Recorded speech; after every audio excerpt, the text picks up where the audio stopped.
Pria ini bernama Lu Qin Yang. Lu adalah murid SMP yang bodoh, nakal, bahkan sering diomelin guru. Lu memiliki saudara laki-laki yang bernama Fan Guangqiao. Mereka selalu bersama di sekolah. Di sekolah, Qiao jatuh cinta dengan salah satu murid bernama Jiang. Tetapi sayangnya cintanya bertepuk sebelah tangan. Seperti Qiao, Lu juga memiliki wanita yang sejak pandangan pertama selalu menggetarkan hatinya. Wanita itu bernama Ling Yiyao. Yiyao ini adalah wanita yang pemalu, pintar, dan jago main piano. Setiap melihat Yao, Lu selalu diam-diam mencuri pandang agar Yao tidak terganggu.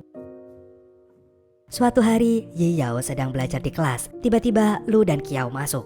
Karena Yao adalah orang pemalu, Yao pun bersembunyi di balik tirai. Lu yang menyadari ada Yiyao di sana langsung mendekat ke arah tirai, dan Yiyao pun akhirnya malah kabur dan berlari kencang. Karena terburu-buru, Yiyao pun meninggalkan buku serta Walkman miliknya. Lu pun akhirnya mengambil Walkman itu.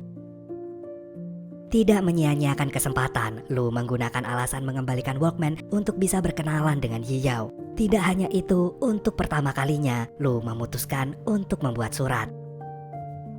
Saat di kelas, Yiyao melihat ada sepucuk surat yang berjudul "Aku Ingin Bersamamu". Saat Yiyao membaca surat itu, ternyata surat itu dari Lu yang mengatakan bahwa sejak bertemu Yiyao, hari-hari Lu terasa sangat indah. Yiyao membaca surat itu sambil tersenyum-senyum, dan mulai saat itu, dia sering memperhatikan Lu. Beberapa hari kemudian, Yiyao mengajak Lu bertemu di atap sekolah. Membaca pesan itu, Lu sangat senang hingga dia berlari secepat mungkin agar segera bertemu dengan Yiyao. Yiyao yang gak sabar juga ingin bertemu Lu. Setelah kelas berakhir, dia langsung berlari hingga dia menabrak guru yang membawa globe. Bu guru tersebut langsung mengambil surat yang jatuh. Karena di sekolah dilarang pacaran, ibu guru menghukum Lu untuk membuat klarifikasi surat cinta yang dia buat untuk Yiyao. Klarifikasi itu disiarkan di TV sekolah, dan akhirnya seluruh siswa tahu bahwa Lu menyukai Yao. Seharusnya melihat ini, Lu merasa malu. Tetapi karena cinta memang bisa mengubah orang menjadi bodoh, di sela klarifikasinya itu, Lu masih sempat-sempatnya menggoda Yao. Dan dia berjanji akan membahagiakan Yao selamanya. Mendengar itu, bu guru makin kesal dan menanyakan apakah Lu menyesali perbuatan ini. Namun, Lu pun menjawab, "Cie." Dan sejak kejadian itu, Lu dan Yao pun akhirnya berpacaran. Sekarang sudah genap 1516 hari Lu dan Yiyao berpacaran. Sekarang Lu sudah bekerja sebagai kuli bangunan. Walaupun Lu bodoh, miskin, dan hanya kerja sebagai kuli, Yiyao tetap mencintai Lu apa adanya. Alasannya simpel, karena Lu memberikan cinta yang tulus untuk Yiyao. Bener kata orang kalau cinta itu buta. Pada tahun ini, Lu dan Yiyao sudah merencanakan untuk menikah. Karena sadar Lu miskin dan tidak memiliki harta warisan yang melimpah, Lu bekerja mati-matian, siang dan malam hingga hujan badai pun tetap dia lalui demi bisa mewujudkan mimpi untuk hidup bersama Yiyao. Mimpi inilah yang membuat Lu selalu bersemangat walaupun hanya kerja sebagai kuli bangunan. Sore ini, Yiyao dan Lu sedang berbincang di pinggir pantai. Yiyao ingin mengenalkan Lu kepada ibunya. Mendengar itu, Lu langsung bersemangat dan sangat senang karena di situ Lu tahu bahwa Yiyao serius ingin menikah dengannya. Malam pun tiba, Lu sedang makan malam bersama Yiyao dan juga ibunya. Lu mencoba SKSD dengan calon ibu mertuanya itu. Lu pun mencoba menarik perhatian ibu Yiyao dengan menceritakan kisah cinta Lu dan juga Yiyao. Akan tetapi, semua cerita Lu tidak ditanggapi. Bahkan ibu Yiyao malah mengusir Lu untuk segera pulang dengan alasan sebentar lagi akan turun hujan. Saat di ruang tamu, Lu tidak sengaja mendengar ibu Yiyao yang mengatakan bahwa Lu tidak memiliki masa depan karena dia miskin dan hanya bekerja sebagai kuli bangunan aja. Yiyao juga dilarang untuk menikah dengan Lu karena Lu pasti akan membuat Yiyao menderita seumur hidup. Mendengar itu, Lu langsung pergi tanpa pamitan. Di sepanjang jalan, Lu merenung. Walau bagaimanapun omongan ibu Yiyao ada benarnya juga. Lu tidak memiliki apa-apa tetapi berani-beraninya ingin menikahi anak orang yang dibesarkan dengan penuh kasih sayang. Saat sedang melamun, tiba-tiba dia melihat Yiyao berlari mengejar Lu. Yiyao langsung naik ke bus dengan baju yang basah kuyup. Seketika Lu pun memeluk sang kekasih hingga tak sadar Lu menangis. Begitu berat untuk mempertahankan cinta mereka. Walaupun tidak dapat restu dari ibunya Yiyao, tetapi Yiyao tetap mencintai Lu. Yiyao memiliki ide untuk mengontrak bersama Lu agar mereka bisa terus bersama. Apalagi setelah ini Yiyao harus kuliah, sehingga daripada kos sendirian, lebih baik menyewa kontrakan bersama. Tanpa pikir panjang, Lu pun menyetujui ide tersebut. Siang ini, Lu dan Yiyao sedang sibuk milih kontrakan. Setelah mendapatkan kontrakan, mereka mulai membeli perabotan, seperti membeli kipas angin, mesin cuci, hingga kasur. Lu dan Yiyao sangat bahagia. Akhirnya tidak ada lagi yang bisa memisahkan mereka. Walaupun tinggal di kontrakan sempit, yang penting mah mereka bisa terus bersama. Sebagai laki-laki, Lu paham betul, menikahi Yiyao tidak bisa hanya modal cinta. Apalagi Lu berjanji akan membelikan apartemen untuk mereka tinggal. Sejak saat itu, Lu mulai bekerja lebih keras lagi. Usahanya tidak sia-sia sampai akhirnya dia berhasil naik jabatan menjadi supervisor yang mengontrol proyek. Dan benar saja, sejak dia naik jabatan, Lu bisa menabung lebih banyak lagi. Malam ini, Lu, Qiao, Yiyao, dan Qian sedang minum bersama. Qiao yang sudah lama naksir Qian tidak henti-hentinya mencuri pandang. Sad boy satu ini menyadari betul cintanya bertepuk sebelah tangan. Tetapi Qiao tetap berusaha untuk mendapatkan hati wanita tersebut. Saat Yiyao sedang mengantarkan Qian pulang, Qiao mengatakan bahwa ia iri dengan Lu yang bisa mendapatkan wanita seperti Yiyao. Selain cantik, Yiyao bisa menerima Lu apa adanya. Kesibukan Lu menjadi supervisor membuatnya sering lembur. Lu juga mulai tidak pulang dan menginap di tempat kerjanya. Karena kesibukannya itu membuat Lu dan Yiyao jarang ketemu. Yiyao terlihat murung dan sangat kesepian.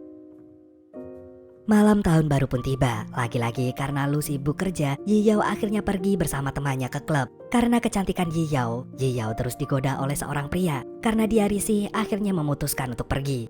Tetapi saat di perjalanan, Yiyao menyadari ada yang mengikutinya. Sontak dia lari sekencang-kencangnya. Di sisi lain, Lu yang sedang sibuk dengan pekerjaannya tiba-tiba mendapat telepon dari Yiyao yang mengatakan dia diikuti oleh seseorang. Seketika Lu pun berlari untuk menjemput Yiyao. Tetapi tiba-tiba dari arah belakang Yiyao datang dengan muka bahagia karena berhasil menjahili kekasihnya.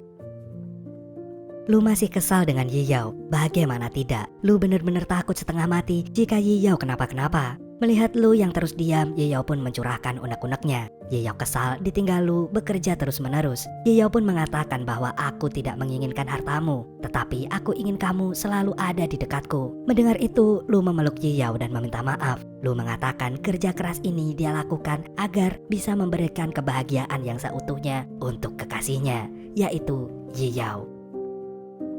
Malam itu, Lu dan Yiyao menghabiskan tahun baru bersama. Lu mengajak Yiyao mengelilingi tempat kerjanya dan mereka pun bercanda dan tertawa melepas rindu karena udah lama tidak bertemu. Lu dan Yiyao merasa dunia begitu sempurna saat mereka bersama. Seperti dunia terasa hanya milik mereka berdua. Ya benar, yang lainnya cuma ngekos. Siang ini, Lu berada di kantor. Saat dia membuka loker miliknya, Lu terkejut ada uang yang sangat banyak. Dia takut jika uang ini akan menjadi masalah untuk kedepannya. Malam harinya saat Lu minum-minum bersama temannya, Lu masih memikirkan uang tersebut. Lu menanyakan kepada temannya dan mereka mengatakan mereka juga mendapat uang itu juga. Dan tidak biasanya teman-temannya baik. Lu merasakan ada yang gak beres dengan ini semua. Akhirnya Lu pun memutuskan untuk mengembalikan uang tersebut. Di perjalanan pulang, Lu melihat banyak mobil molen cor yang mengarah ke proyeknya. Melihat ada yang aneh, Lu langsung menghampiri mobil cor itu. Dan benar saja teman-temannya sudah merencanakan untuk mengecor proyek tanpa persetujuan dari Lu. Padahal hal itu melanggar SOP perusahaan. Lalu sebagai supervisor, Lu pun mencoba untuk menghentikannya. Tetapi Lu malah dibanting hingga tercebur ke kubangan air.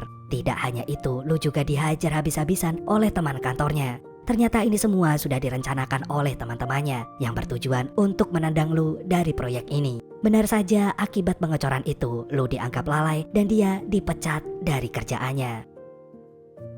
Di malam yang sama, Yiyao memberi kabar jika ibunya masuk rumah sakit. Dengan pikiran kalut, Lu pergi menghampiri Yiyao. Sesampainya di sana, Lu melihat Ibu Yiyao belum mendapat penanganan dokter sama sekali. Lu bertanya kepada suster mengapa belum ada tindakan sedikit pun. Suster pun mengatakan bahwa jika ingin segera diperiksa, maka Lu harus memesan ruang VIP terlebih dahulu. Lu yang baru saja dipecat tentu saja tidak memiliki uang untuk menyewa kamar VIP, walaupun hanya 1 malam. Tidak menyerah, Lu pun mencoba menelpon teman-temannya untuk meminta pinjaman uang. Tetapi nihil, tidak ada satupun yang mampu membantu Lu. Saat Lu kembali ke rumah sakit, Lu terkejut dia tidak menemukan Yiyao. Ternyata Ibu Yiyao sudah dipindahkan ke kamar VIP dengan bantuan seorang pria yang bernama Luo. Luo ini adalah teman masa kecil dari Yiyao, sekaligus teman Yiyao saat SMA. Saat Lu masuk, Ibu Yiyao sedari awal tidak menyukai Lu, langsung membanggakan Luo yang baru pulang dari Australia dan memiliki pekerjaan mapan. Seperti ditampar oleh omongan Ibu Yiyao yang secara tidak langsung merendahkan Lu, akhirnya Lu memutuskan untuk pergi tanpa sepatah kata pun. Lu menyadari bahwa cinta yang tidak mendapatkan restu bagaikan kapal yang terombang-ambing dalam lautan. Lu merenung seorang diri di tangga darurat. Lagi-lagi Yiyao yang sangat mencintai Lu itu menghampiri tanpa mengucapkan sepatah kata pun. Dia langsung memeluk sang kekasih dengan erat. Ikatan batin mereka begitu kuat hingga bisa saling merasakan tanpa harus mengatakan. Lu pun menangis. Dia merasa laki-laki miskin dan tidak memiliki masa depan seperti dirinya sepertinya gak pantas untuk Yiyao. Pagi harinya saat Lu sedang antri melamar pekerjaan, dia ditelepon oleh Kiao. Kiao mengatakan bahwa temannya membutuhkan seorang pengawas lapangan untuk proyek yang sangat besar. Karena Kiao tahu Lu berpengalaman, maka adiknya itu mengajaknya bekerja sama. Tetapi proyek ini sangat beresiko, karena proyek ini akan dibayarkan setelah semua selesai. Jadi Lu harus bermodal dulu untuk di awal. Karena Lu sudah bertekad mewujudkan impiannya untuk membelikan Yiyao apartemen, akhirnya Lu pun menyetujui kontrak ini. Setelah itu, Lu bergegas menghampiri teman kuliahnya dulu, dan dia mengambil tabungannya yang sudah dikumpulkan selama ini untuk membayar teman-temannya. Malam harinya, Lu mengajak teman-temannya itu untuk mabuk-mabukan. Kiao sangat depresi melihat Kian-Kian tampil di acara TV dan mematikan TV tersebut. Hingga akhirnya dia berantem dengan pelanggan lain yang tidak terima Kian mematikan TV tersebut. Melihat adiknya dipukuli, Lu pun langsung membantunya. Di lain sisi, Yao sedang menunggu ibunya di rumah sakit. Tiba-tiba dia mendapatkan kabar bahwa Lu berantem. Yiyao sangat khawatir dan bergegas menjemput Lu. Salahnya, Yiyao menjemput Lu ditemani oleh Luo, laki-laki yang didambakan oleh ibunya Yiyao. Melihat hal itu, Lu sangat terluka dan cemburu. Sesampainya di rumah, Yiyao menanyakan uang yang ada di tabungan mereka yang sudah ludes gak ada sepeser pun. Yiyao membutuhkan uang itu untuk pengobatan ibunya. Dan Lu akhirnya bilang jika semua uang yang mereka miliki dipergunakan untuk mengerjakan proyek besar. Lagi-lagi, Yao akhirnya terpaksa meminjam uang kepada Lu. Mendengar itu, Lu yang sedang mabuk pun tersulut emosi dan mengatakan lebih baik Yao bersama dengan Luo aja. Dia bisa memberikan semua yang Yao minta. Bahkan Luo sudah direstui oleh ibunya. Tanpa menggubris omongan Lu, Yao pun langsung pergi. Pagi harinya, Lu mendapatkan kabar bahwa semua kuli mogok kerja karena mereka belum dibayar. Tentu Lu terkejut, pasalnya Lu sudah memberikan uangnya kepada Kiao untuk dibagikan ke semua pekerja. Lu yang sedang diterpa banyak masalah pun langsung menghampiri Kiao. Lu menanyakan di mana uang yang telah dia berikan. Dengan menyesali perbuatannya, adiknya itu pun mengaku uang tersebut sudah dia pakai untuk membelikan cincin berlian untuk Kian-Kian agar Kian-Kian mau menikah dengan Kiao. Mendengar kebodohan sang adik, Lu marah besar. Tetapi dia tidak bisa menghajar adiknya itu karena bagaimanapun Kiao adalah adik kandungnya sendiri.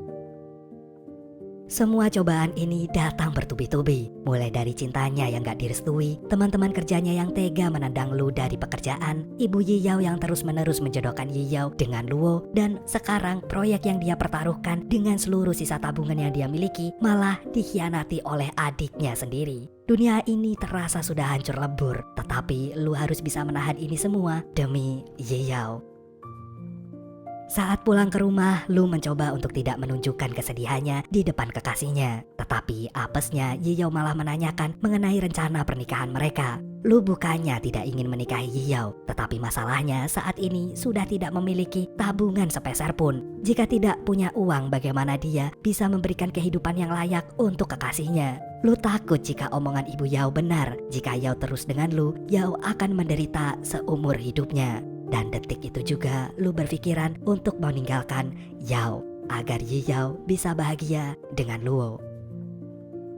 Beberapa hari kemudian Lu mendatangi pamannya untuk minta kerjaan. Pamannya pun menawarkan proyek pembangkit listrik tenaga angin dengan gaji yang lumayan besar. Bahkan dari proyek ini Lu bisa menutupi seluruh kebangkrutan dari proyek sebelumnya. Tetapi jika Lu mengambil proyek ini, resikonya dia harus meninggalkan Yao karena proyek ini dilakukan di Xinjiang dan membutuhkan waktu bertahun-tahun untuk pengerjaannya. Lu sangat bimbang, dia yang gak bisa mewujudkan impiannya untuk memberikan apartemen kepada Yao dan gak bisa membahagiakan Yao. Dengan berat hati akhirnya menyetujui proyek itu. Lu pergi bukan karena dia tidak cinta, tetapi Lu sadar kebahagiaan Yi Yao lebih penting di atas segalanya. Keesokannya Lu berangkat menuju Xinjiang tanpa memberitahu Yi Yao karena Lu yakin Yi Yao pasti akan sedih dengan keputusannya. Tetapi ternyata sebelum Yao sudah diberitahu oleh Kiao bahwa Lu akan meninggalkan kota untuk waktu lama, Yao pun segera menghubungi Lu. Yao bertanya apa maksud dari semua ini. Apakah kamu berniat untuk putus dariku? Katanya. Mendengar itu, Lu mencoba untuk menahan air matanya dan Lu pun menjawab, maafkan aku Yao, kita harus mengakhiri hubungan ini. Dengan rasa sesak di dadanya, Lu harus berpisah dengan Yao, gadis yang sangat dia cintai. Mau bagaimanapun dia tidak bisa egois membiarkan Yao tetap berada di sampingnya, yang dia sendiri pun sudah tidak bisa memberikan jaminan kebahagiaan untuk Yao.